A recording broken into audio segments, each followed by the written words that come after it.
ఉన్నది ఎవరు? పరమాత్మ స్వరూపం. మరి రిలాక్స్ ఎప్పుడు అవుతాం? నీతో నువ్వు ఉన్నప్పుడే రిలాక్స్. అందు గురించే పాటలు పాడుకున్నా.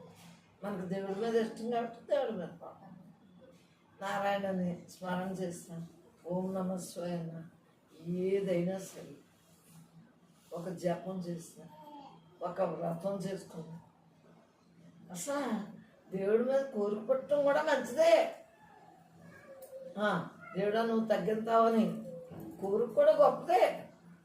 ఆ తర్వాత నెమ్మదిగా కోరికలు లేకుండా మనం అందరం మామూలుగా పూజ చేస్తాం పరమాత్మ అని.